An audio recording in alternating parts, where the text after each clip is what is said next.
O Garou finalmente mostrou todo o poder da sua última transformação, e a luta do Caçador de Heróis contra o Saitama está prestes a chegar ao final. Além disso, o Blast voltou a aparecer no mangá e 3 dos seus aliados na batalha contra God também foram revelados.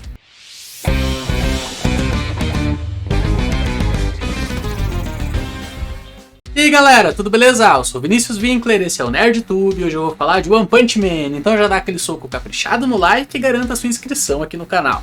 No começo do capítulo vemos os heróis da equipe de resgate, e ficamos sabendo que eles ainda não foram embora do campo de batalha. Isso porque eles estão procurando pelo Tareu, que acabou ficando para trás para conversar com o Garou. Porém, em meio à procura eles acabam encontrando o Deus Porco boiando. Lembrando que na última vez que o Deus Porco apareceu, ele teve que engolir todos os heróis do campo de batalha para que eles não fossem atingidos em cheio pela tsunami causada pela morte da água natural maligna. E graças a ele ter engolido vários heróis, ele acabou ficando muito maior do que o normal. Só que a impressão que temos ao ver o Deus Porco nesse momento é de que ele já está novamente em seu tamanho normal. Então existem 3 possibilidades. Ou o Deus Porco já soltou os outros heróis e eles estão espalhados nas proximidades, ou o Murata desenhou ele desse tamanho por engano, o que eu acho que é o mais provável inclusive, afinal o Deus Porco foi desenhado usando aquele casaco que tinha sido rasgado pelo Máscara Doce alguns capítulos atrás. E a terceira opção é que ele simplesmente digeriu todo mundo. Todo mundo morreu! Acabou. Enfim, que na sequência vemos o Garou atacando o Saitama. E o Garou está desesperado, porque ele já percebeu que é impossível para ele vencer o Saitama usando força bruta, velocidade e até mesmo com técnicas avançadas de artes marciais. E por isso o Garou simplesmente começa a atacar sem parar para tentar vencer o Saitama pelo cansaço. Porém, o Careca de Capa segue inabalável e evita ser atingido pelos ataques consecutivos do Caçador de Heróis. E nesse momento o Garou decide usar o seu último recurso, que é apelar para a criatividade. E então ele improvisa para criar uma técnica nova e acertar o Saitama de surpresa. E galera, do nada surgem mais 2 braços no corpo do Garou. E na sequência o Caçador de Heróis consegue segurar o Saitama e usa os 2 braços novos para acumular energia e depois ele dispara essa energia na forma de 2 poderosas rajadas para ganhar impulso. E dessa forma o Garou consegue empurrar o Saitama violentamente contra uma montanha. E a força do impacto é tanta que a montanha começa a afundar e depois a própria crosta da terra se deforma. E isso causa uma onda de choque tão poderosa que se propaga por todas as camadas internas do planeta. E galera, o mais engraçado é que exatamente do outro lado do planeta tinha um avião pousado na água. E todos os passageiros desse avião estavam desesperados esperando o resgate chegar, enquanto o avião afundava rapidamente no mar. Porém, no momento em que eles estavam prestes a se afogar, as ondas de choque do ataque do Garou terminaram de atravessar todo o planeta, e graças a isso as placas tectônicas se desencaixaram de modo que o solo começou a levantar, e isso fez com que o mar escorresse para longe do avião, de modo que os passageiros acabaram sendo salvos da morte certa. Pois é, o Garou realmente está destinado a sempre salvar as pessoas, independente de qual seja a sua intenção.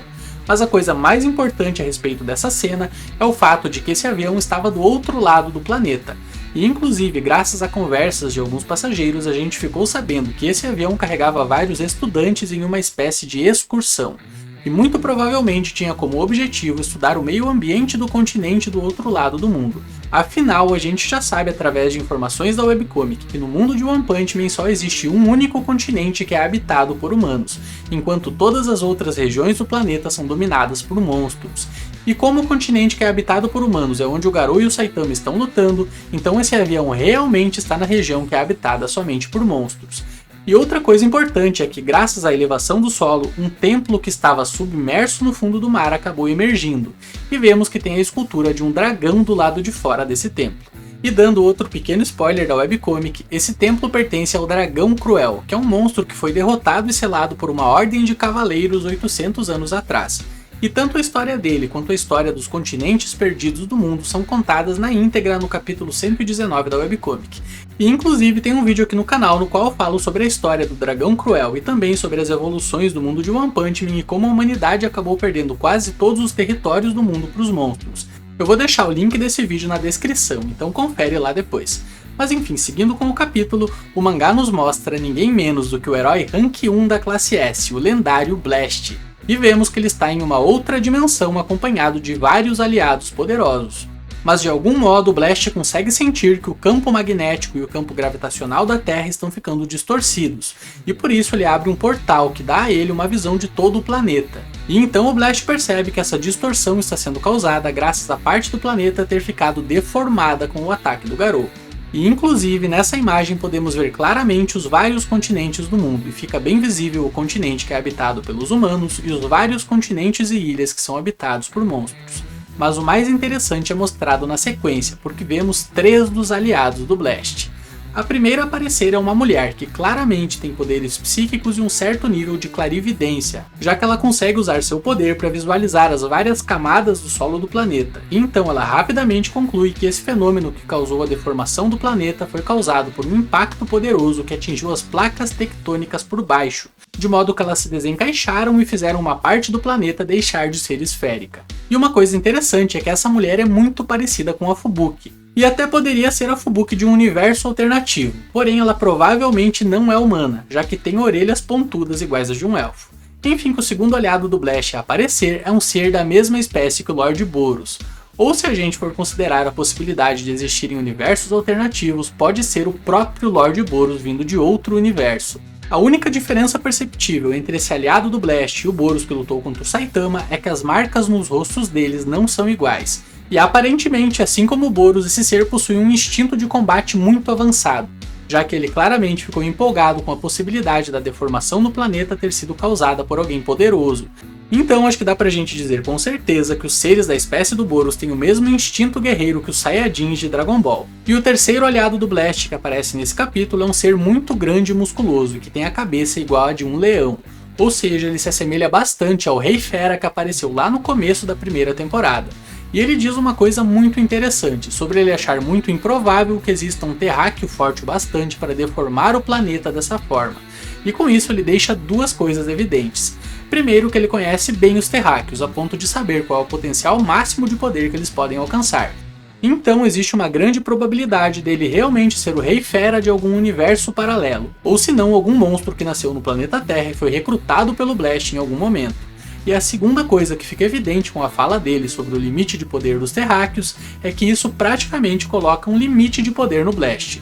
Afinal, o Blast também é um terráqueo, e se nenhuma espécie nativa do planeta Terra possui poder para causar tanta destruição, então o Blast também está incluso nessa suposição desse monstro. E isso coloca o Garou nesse momento acima do poder do Blast, pelo menos no que diz respeito à força bruta. Mas enfim, que na sequência o Blast e seus aliados param de conversar a respeito do planeta Terra, porque eles estão em meio a uma batalha muito difícil. E vemos eles unirem forças para impedir que o inimigo que eles estão enfrentando consiga quebrar o selo que o prende e escape. E bom, a gente não fica sabendo quem é esse inimigo, mas é muito provável que seja o God, ou se não algum dos lacaios mais poderosos dele. Enfim, que na sequência o mangá volta a mostrar a luta do Saitama contra o Garou. E vemos que o Saitama ainda está sendo empurrado contra o planeta graças ao ataque do Caçador de Heróis. Mas então o Careca decide contra-atacar o Garou usando socos normais consecutivos. E galera, o Saitama dá muitos socos no Garou, afinal ele vai desde as profundezas do planeta até a superfície, correndo em círculos ao mesmo tempo em que bate no Caçador de Heróis. Mas por incrível que pareça, inicialmente o Garou não sofre nenhum dano com os socos normais do Saitama. E bom, isso pode ser porque o Saitama está pegando leve com ele, mas mesmo assim eu acho que é um grande mérito do Garou ter levado tantos golpes do Careca sem sofrer nenhum dano. Porém, após um tempo apanhando do Saitama, o Garou percebe que não tem como ele resistir por muito mais, e então os 2 braços que ele tinha criado são destruídos pelo Careca de Capa. E nesse momento, o ex-discípulo do Silverfang lembra de uma coisa que a Centopeia Eremita tinha falado para ele, sobre ela ter sido criada para destruir os punhos abomináveis que se voltaram contra Deus. E é revelado que no momento em que o Garou ouviu isso, ele pensou que a Centopeia estava se referindo a ele. Porém, agora que ele viu a força sem limites do Careca de Capa, o Garou está pensando que o ser que se voltou contra Deus na verdade é o Saitama. E lembrando que o Deus ao qual a Centopeia se refere é o God. E isso é muito revelador, afinal se o Saitama se voltou contra o God, é porque em algum momento ele esteve ao lado do God. Mas seja como for, por enquanto não dá pra falar nada com certeza a respeito dessa possível relação do Saitama com o God. Mas o mais importante disso tudo é que se o Garou estiver certo, então o Deus Maligno já sabe a respeito da verdadeira força do Carequinha da Capa Branca. E o God com certeza vai tramar alguma coisa para tirar o Saitama do seu caminho. Enfim, que na sequência vemos que após sair da cratera aberta pelo Garou, o Saitama acerta um soco em cheio na cara do ex-aluno do Silver Fang. E com isso o Garou é jogado para longe, e após atravessar 2 montanhas ele fica caído no chão. E então o Saitama se aproxima dele e pergunta se ele já está satisfeito com essa luta. E galera, chega a dar pena do Garou, porque o ego dele foi completamente destruído pelo Saitama. E além disso, seu corpo também parou de evoluir. Ou seja, o Garou simplesmente não tem mais nenhuma esperança de vencer essa luta. Mas mesmo assim, ele se coloca em pé uma vez mais. Porém, agora ele não tem mais o objetivo de vencer a luta. Ele quer simplesmente lutar até morrer. E de certo modo, ele está feliz que isso vai acontecer pelas mãos de alguém tão forte quanto o Saitama. E então o Garou começa a correr em direção ao Saitama. E vale destacar que a cena da corrida final do Garou foi feita como uma referência à última vez que o Lord Boros correu em direção ao Saitama antes de ser derrotado. Porém, o Garou não é um assassino cruel igual ao Lord Boros, e por isso o Saitama não quer mais continuar com essa luta sem sentido. E então o careca de capa simplesmente segura o punho do caçador de heróis. Mas o Garou começa a gritar para que o Saitama haja como um herói de verdade e finalize ele de uma vez. Mas o careca simplesmente responde dizendo que o Garou parece ter algum problema com os heróis, e por isso o Saitama se oferece para ouvir o Garou caso ele queira falar a respeito. Pois é, a luta contra o Garou claramente mudou algo no Saitama. Afinal, agora o careca já não parece mais tão entediado, e ele até se ofereceu para ouvir mais do que 20 palavras sobre o problema do Garou. E não dá para dizer se é porque o Garou de alguma forma conquistou o respeito do Saitama com essa luta, ou se é porque o Saitama simpatizou com o Garou por ver que ele tem um problema tão grande que impede que ele viva uma vida normal.